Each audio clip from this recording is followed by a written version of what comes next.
लोगोफोर दा मोनाबिलिनि गाहाम हामलायनाय गाहाम खुलुमनायखौ बयनोबो जासिहरबाय। ओमफ्राय मोनसे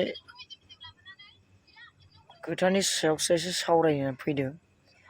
दामाने जों एम्बुलेन्स सालायो, बहुद खस्थ' खालामो, खिन्थु बांसिनखौ नुबाय जोंनि बर' मानसिफोरखौ जौजों सोबजानायखौ नुनो मोनबाय आरो जोङो। जास्ट लिभार प्रब्लेम जानाय, किडनि प्रब्लेम जानाय बिदि नुयो। फुंफ्राव जायफ्रा जौखौ कन्टिनिउ बाहायो, नास्ता जानायखौ सिस्टेमेटिक भाबै खालामला, नङाबा लिभारफ्रा थाब गाज्रि जानानै थाब हस्पिटालाइस जानो गोनां जायो। आरो बिदिनो ट्रिटमेन्टफोर मोजां मोनाबा जिउफ्रा गोमानांगौ जायो आरो। दा जोङो एम्बुलेन्स सालायनाय जों बहुद जायगाफ्राव नुयो जोंनि बर' मानसिफ्रा जौ लोंनानै लिभार गाज्रि जानाय, किडनि गाज्रि जानाय, अमा बेदर जौ लोंसोनानै प्रेसार स्ट्रक जानाय जों नुनो मोनो आरो बहुदनो।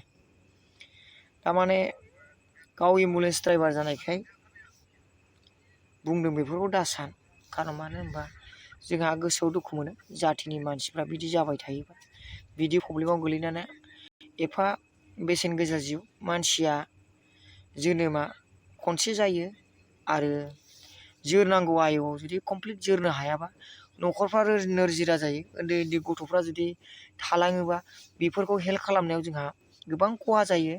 आरो जों जाथि हिसाबै माने गावनि जाथिखौ आलाय आथानि गोदाव सोराव जानायखौ, निसा जानानै माबा मोनसे प्रब्लेम जानायखौ जों हास्थाया आरो।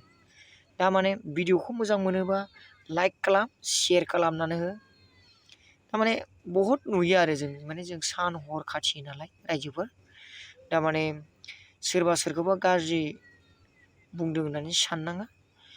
बाथ्रानि भित्तिखौ नायनानै गावखौनो गाव सुद्रायलांनो नाजानायासो बे मानसिनि मुद उद्देश्य आरो।